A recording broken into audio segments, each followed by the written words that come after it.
Okay, so thank you very much. I'm going to just step in now for a second and talk about the survey and also how to sign up to register people to vote. Yeah, use this one. Sure. And does anyone happen to have near them the voter registration sign-up sheet? It's basically a grid with the different service providers and places where we're going to be going next week to register. Yeah, if you want, can you pass it down, Jack? Oh, and that just reminds me. So, you know, this event, like no person can do anything by themselves. And, you know, certainly I couldn't have planned this event or without the tremendous help that I got from a lot of people. And so at this point, I just want to acknowledge the help that I got from Jackie Smith with Georgetown Outreach, and also Holly Eaton with OPEX, and also the many staff members at Office of Student Life. You know, basically, this is my first event that I've planned at the law school, and I had no idea what I was doing.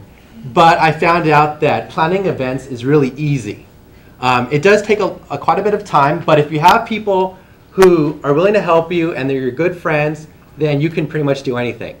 And so I encourage you guys all in the future to plan events. You know, we need more events that focuses attention on poverty and homelessness on this campus. And so in the future, if you guys ever want to like work together to plan an event, like let me know, because I've really been inspired by you know, just the response that I've gotten, like, you know, the number of people who've turned out in this room, like, this is great, like, more than I ever imagined. So hopefully in the future we'll have more events, like hopefully, you know, we can do voter protection on election day, and in the future we can do more events related to homelessness. And so please, you know, indicate on the form that, you know, you're willing to plan events, because if it isn't us, then no one else will. So we need to make sure that, you know, we are active in doing these types of events. Okay? So with that said, make sure that you guys all sign up. And I wanted to talk about the survey sheet. It's this blue form that I hope you guys all have. And so what's going to happen is that after you're done helping someone register to vote, you're going to ask them if they want to participate in a survey. And the reason why we're doing the survey is because when I made an announcement at the COHO meeting, and the COHO meeting is basically a monthly meeting where local shelters and housing organizations come together to discuss issues of common interest.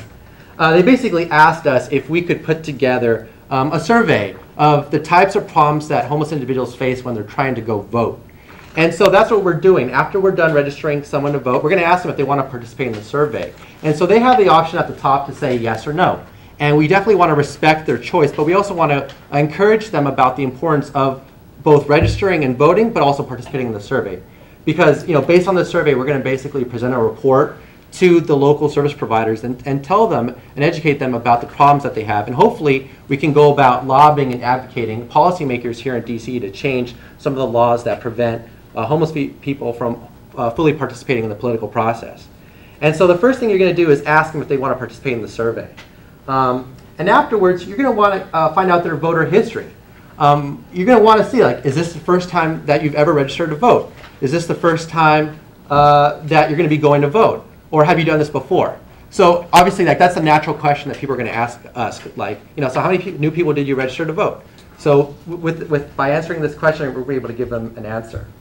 The next thing is the mailing address. And as Talene said, everyone must have a mailing address to register to vote. But if you're homeless, it might be hard to have a mailing address. So we're going to try to find out, for those people who can register, what mailing addresses are they using.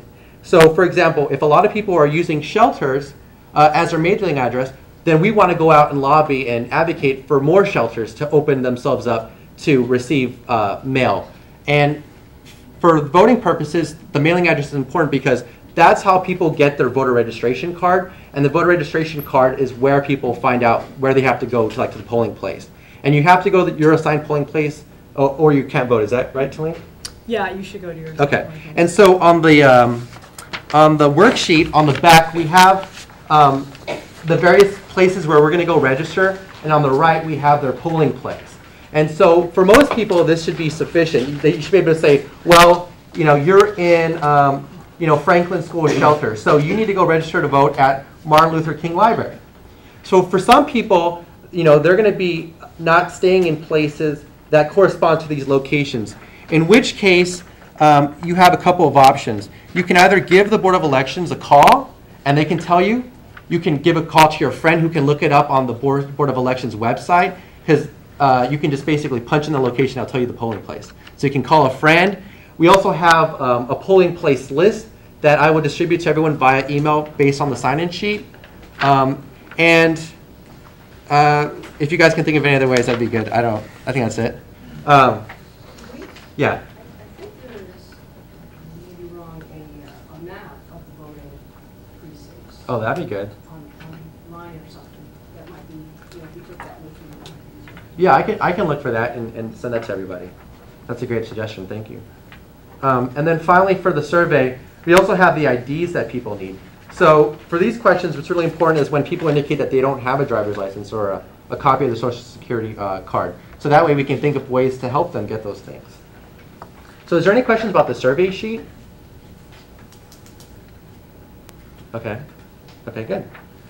Okay, so next is the sign-up sheet for the voter registration sites. And so what I've done is I've basically made a grid or a matrix with all the different places where we're going to go register to vote next week. And so the registration is going to take place next week. And we have places signed up currently from Monday, September 22nd, through Saturday, September 27th. And actually, a lot of the places want us to go register in the morning. So when you guys get a copy of this, you'll see that there are a lot of opportunities to register in the morning. There's currently 2 opportunities to register in the afternoon, and there's 2 opportunities to register in the evening. And so what you want to do is basically write in your name, your email, and your phone number, in those places where you can go. And once you sign up, you want to make sure that you're going to be able to go, because they're basically counting on you to help them register, all their clients or customers or members of the community to vote. So it's really important that you attend. And like I said, if it turns out that by the time that the sheet gets to you that all the spaces are filled up, don't worry about it. We're still in the process of finding more places to register. And so I will let you know about those opportunities once I find out about them. And maybe if it turns out that, there's still like a tremendous demand to go register, maybe what we can do is organize, like with Michael, some opportunities to go into some of the parks and register people there. So I'll let you know and follow up with you about that. And so what I can do is I can just start this off by signing that around. And so please just sign this up before. And like I said, if you don't get a chance to, actually I'm just gonna pass this back. If you don't get a chance to sign up today, that's okay. Just follow up with me. And so the next thing I want to talk about is when you're done completing the voter registration form or the surveys, you have 2 options. For the voter registration form, you can either basically contact me and arrange to meet up with me, and we can walk over, or I can go over to the Board of Elections office. Or if you just let me know, you can gather the forms of the people that you are with and go yourself that day. So you have that option.